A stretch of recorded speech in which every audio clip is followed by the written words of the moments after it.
Actividades digitales o actividades que utilizan TIC evaluables. Ya hemos pasado por las actividades autoevaluables, es decir, que el estudiante utiliza para su propia autoevaluación, y por aquellas que sirven para autoevaluarse y evaluarse. Se pueden utilizar de las dos maneras. Ahora vamos a ver las que pueden ser utilizadas específicamente para ser evaluadas. Vamos a ver, por ejemplo, el caso de una infografía interactiva. Una infografía es una forma de presentar información que ha sido utilizada en medios periodísticos gráficos desde hace años, pero la web 2.0 ha introducido aplicaciones que no solo permiten crear infografías estáticas para ver o imprimir, sino también para interactuar con ellas.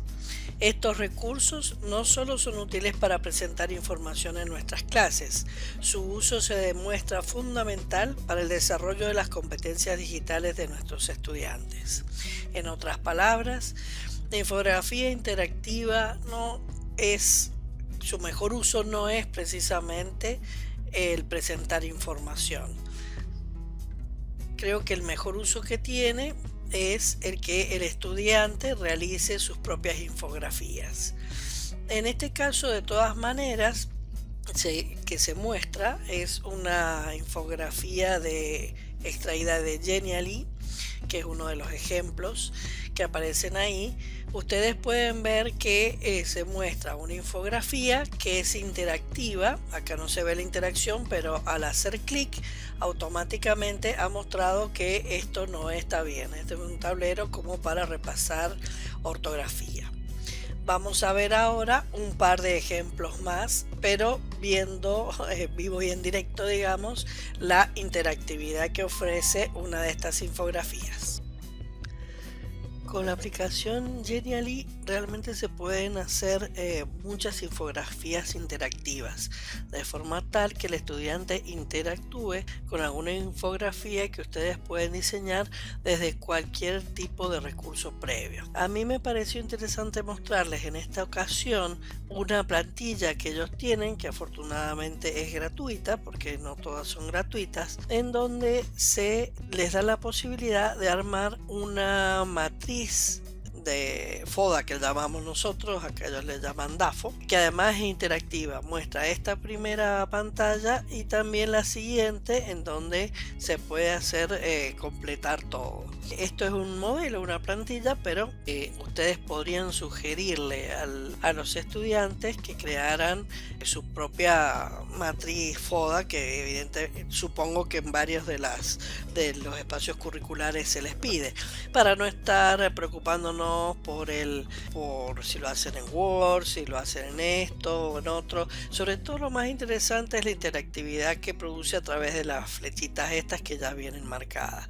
Fíjense que acá dice que esto pertenece a un MOOC. Esto yo no lo borraría de ninguna manera, porque justamente es una forma también de explicarles a los estudiantes el tema de los derechos de autor. Es decir, la plantilla se ha creado a través de estos lugares, dice que se puede reproducir de la misma manera, o sea, en forma no comercial, pero sí se puede modificar. Es decir, que acá, por ejemplo, no sé, yo le voy a poner ejercicio módulo 2, por decir algo, ¿sí? Y acá sería de Juan Pérez, para después poder entregar. Si no hace falta que diga introducción, también se puede borrar, o se puede poner cualquier cosa o dejar así. Y acá también, para nosotros no es DAFO, sino es FODA. Se puede modificar y acá fíjense, doble clic y ahí ustedes pueden empezar a escribir. De hecho, les está dando hasta una ayuda, ¿sí? Acá yo solamente escribiría algo como para que se vea que estoy escribiendo. A ver. Esta tiene dos páginas, así que esta es la primera página y en la segunda acá hay que escribir otro tipo de cosas, así que también se puede escribir lo que deseen, acá también modificar, etcétera. Una vez que está modificado, entre otras cosas, primero hay que ponerle un nombre. Ahora sí, probando. Y ahora me lo deja ver.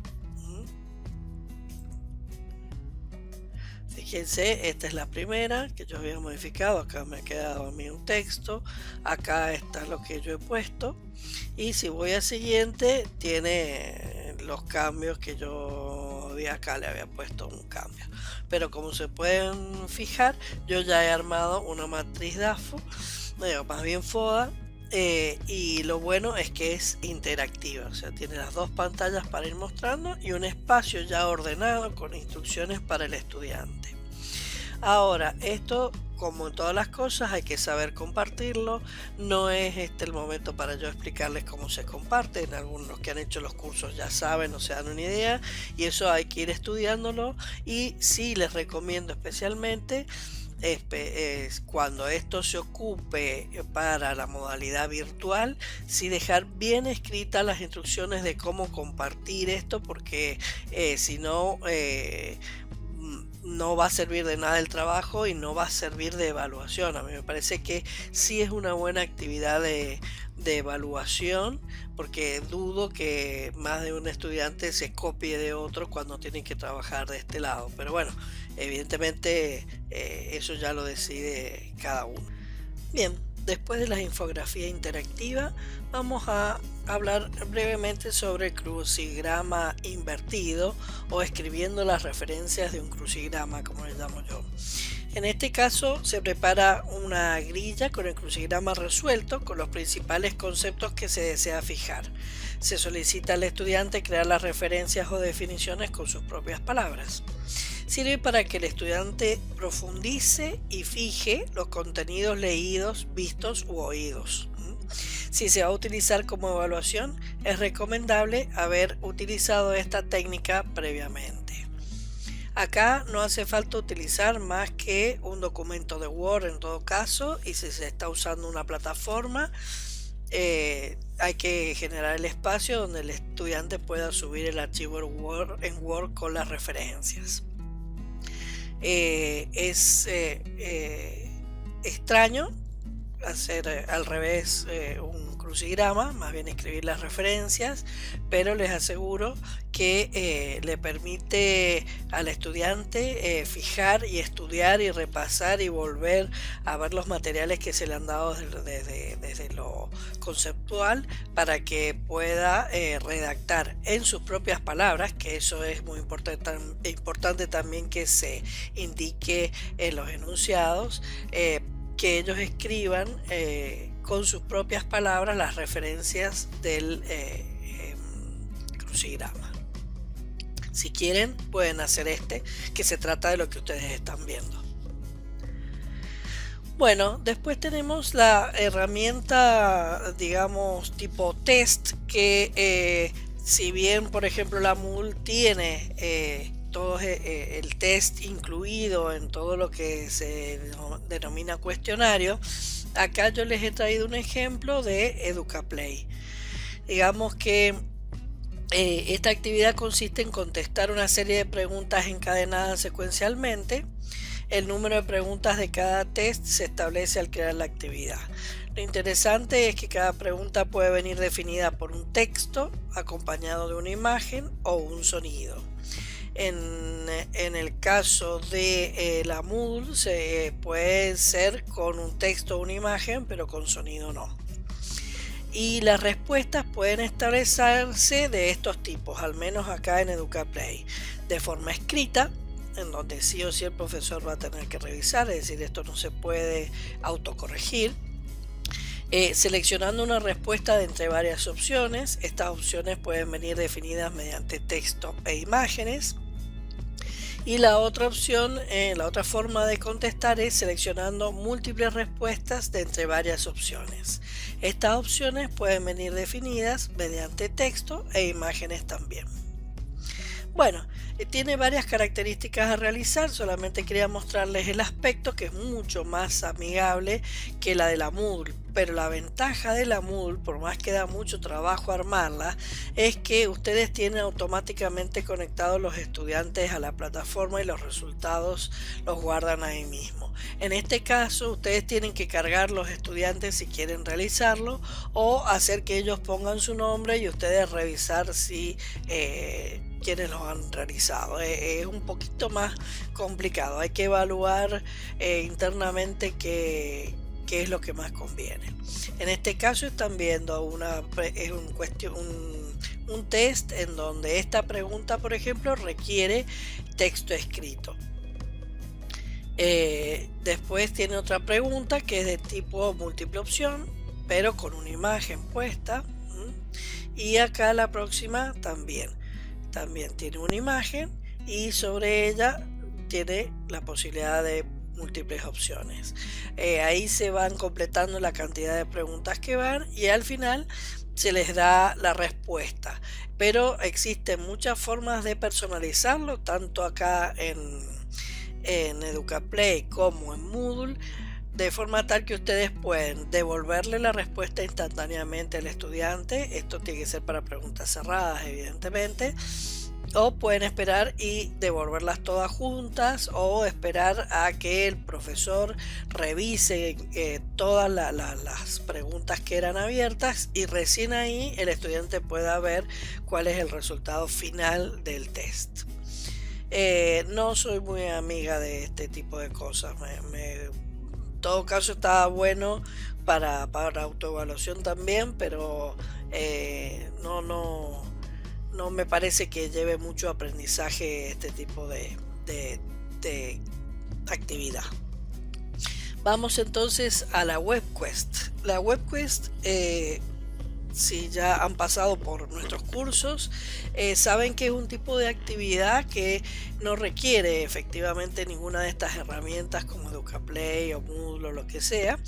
Se puede realizar individualmente, digamos, fuera de la plataforma, aunque en estos casos siempre, si estamos hablando de la virtualidad, el enunciado está en la plataforma y el resultado se sube a la plataforma. La característica especial de la WebQuest es que lleva una investigación de un tema determinado, pero no se deja libre al estudiante en la búsqueda de internet, sino que se le seleccionan previamente los sitios de internet en los cuales tiene que realizar la investigación. Eso es útil porque evita que el estudiante tome el primer sitio que encuentre sobre el tema o que vaya a buscar a mistareas.com o lo que sea para resolver la investigación. En este caso están obligados a trabajar sobre los sitios que se le indique.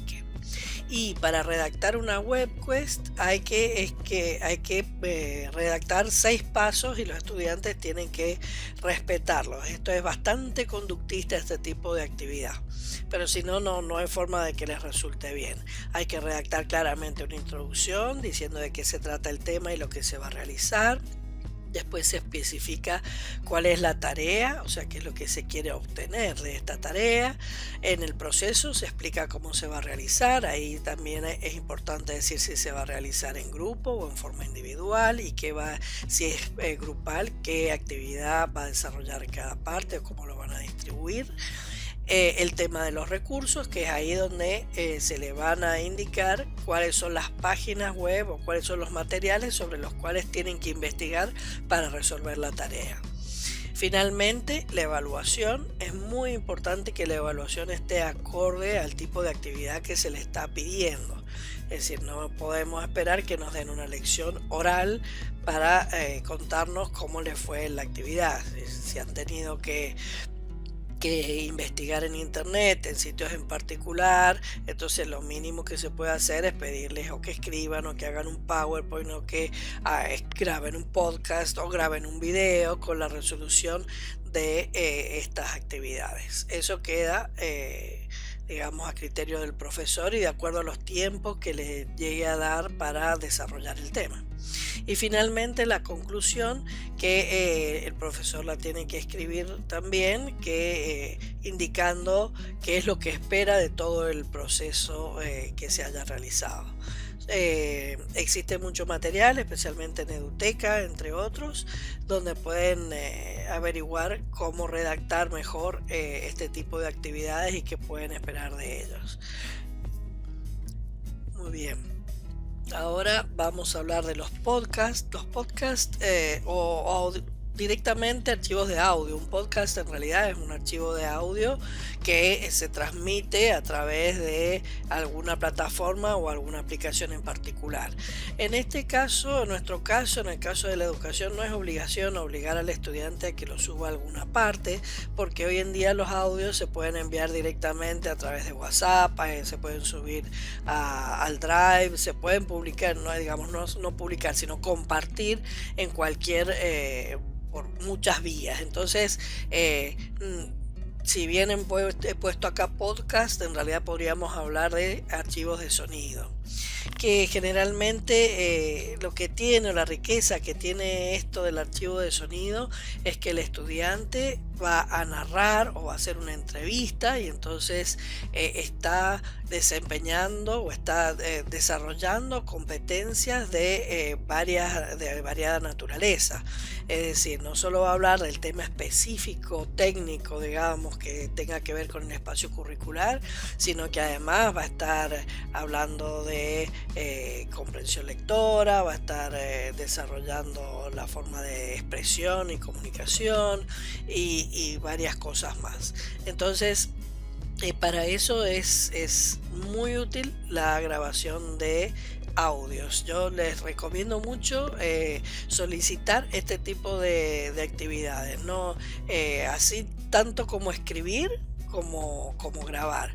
Fíjense que si ustedes piden un audio, es muy difícil que esto se pueda copiar. Es decir, que un estudiante pueda copiarle a otro lo que está diciendo por el podcast, si bien, por el archivo de audio. Si bien ellos pueden escribir un guión y ese guión puede copiarse, es muy raro que vayan a hacerlo. Realmente uno tiene que pedirles que escriban un guión, pero que además le impriman su propia ideología, su propia filosofía, y si el estudiante realmente no se copia, se va a notar. Y si se copia, también mucho más se va a notar. Así que me parece que esta actividad es muy fiable como para ser utilizada en evaluación. Y el video, lo mismo. Es muy rica para la expresión de los estudiantes. Aquí ellos tienen que poner su creatividad, su inventiva.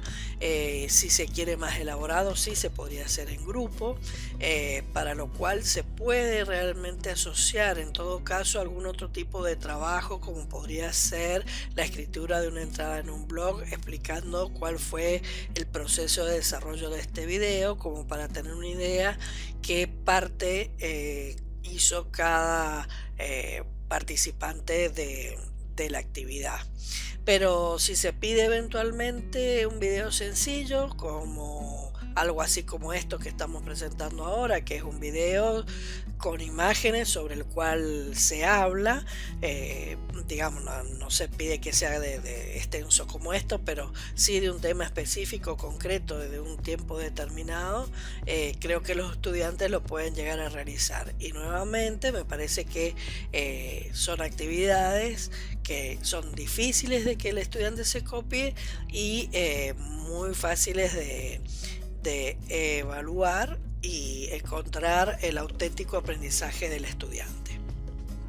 Existen muchas actividades más que uno puede llegar a tener en mente, combinación de técnicas, combinación de actividades, pero en algún momento tenemos que ponernos a trabajar y practicar y hacer nuestras propias experiencias.